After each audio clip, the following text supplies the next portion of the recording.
down if you would, over and above, even when you take into account the levy revenues that are currently coming in and will continue to come in 11, 12, 13, these funds are still over and above those funds. So we've got funds coming in that are being spent for those same things that these ones were spent for over the last 3 years, and you still end up with money left over that's to the tune of 625, 640,000. So, short answer to your question, Paul, we would still pay for everything in fire the same way that we've currently been paying if you look at it in 2010. I misunderstood that. I thought that the annual revenue from the 2 levies was about 600,000. It's in excess of 600,000 plus all of this extra money that's still hanging out there. But we remit a proportionate share of the 50 cents, but it's been coming in less than 50 because of the AB issues and all of that. Right. And then all of the lift. Right. The dime. Clearly, this is an unsustainable type of situation. Yeah. We have to do something about it, and that's my, hopefully what my final comment was getting at is that we will continue. This shores up 2011. We are, I think conservatively, we have to assume that the system will be under the same trauma, if you would, financial trauma in 12 and 13. We're hopeful that the economy will turn around, but I think we need to make that assumption. We're kind of eyeing the supplanting funds, which are restricted, to shore it up in that shorter term, all the while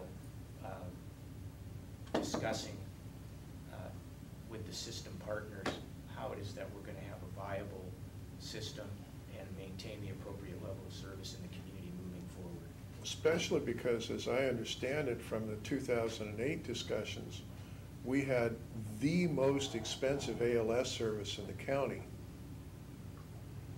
at that time, and I don't see that it's getting any cheaper.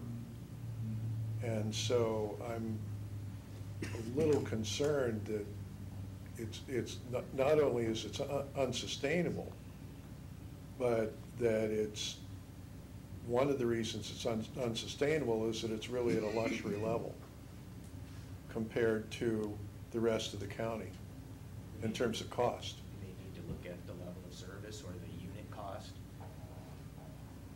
as part of these conversations, absolutely. Because that was really the source of the opening discussion in 2008 when we started talking about AMR, was looking at what Camas was costing compared to what everybody else was spending.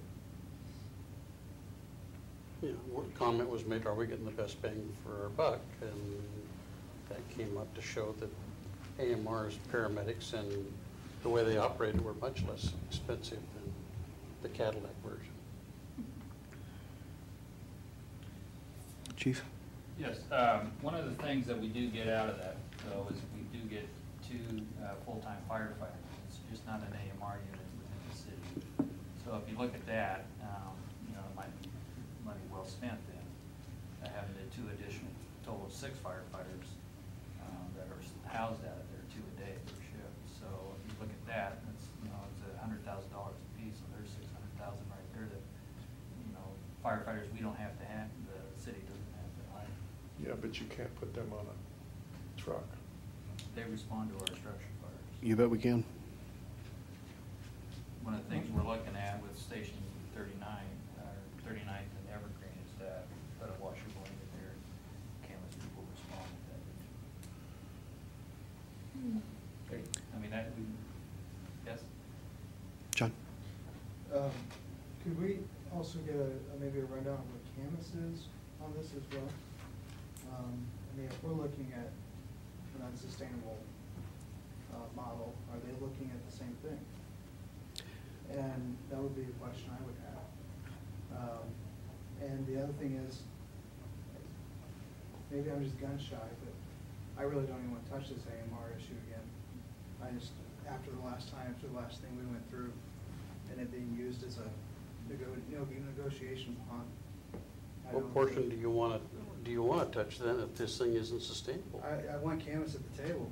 I don't want us going off and interviewing AMR and getting them on board again. I mean, we need to have all the players at the table if we move forward on that. And I think that's where we'll be over the next weeks and months as we look at the longer-term solution. The consolidation discussion, I think, is really key to that.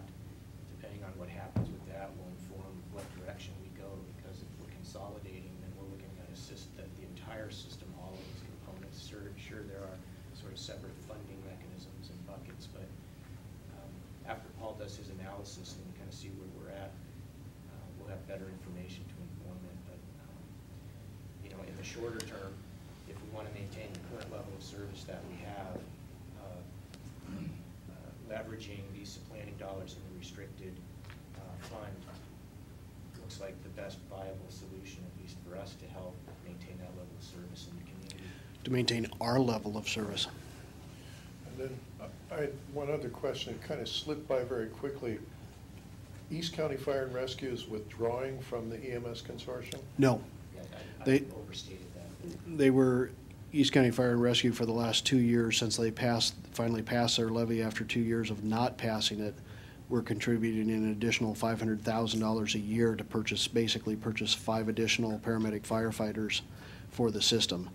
They're ending that contract with the city of Camas at the end of this year, and will no longer contribute that additional $500,000, but they're still involved in the EMS district itself, just not at a higher proportional level. They paid incrementally for a higher level of service for a while. They're backing out of that incremental higher level of service. So that's just part of the dynamic. Thank you for that. I think, John, the short answer to your question is yes. Matter of fact, when we when we went to Camas and asked them for detailed information as far as what the service cost is for the city of Washougal and the calls out here and the revenues and everything else, I think Dave and I were fairly stunned at the amount of information that Lloyd brought back. We figured it'd be 2 or 3 pages. It was a small mini book, but they have the same information for all the other partners in there as well. So I think it would be an easy thing for them to bring that out. And one of the first things that I mentioned to Dave as this issue came up is it certainly sounds like it's appropriate after almost 30 years or better than 30 years for all of the entities to get back together as electeds and look at the system itself and do a little EMS summit, if you would, to look at the system and what the long-term effects are on the system.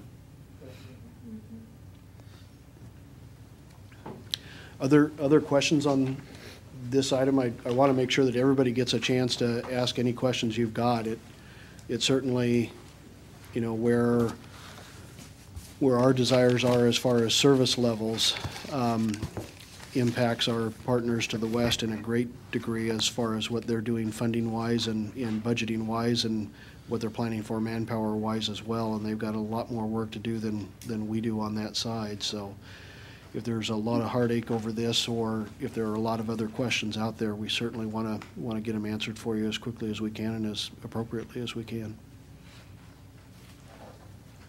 I do have a question about the previous slide. I just want to, when we're done with this one.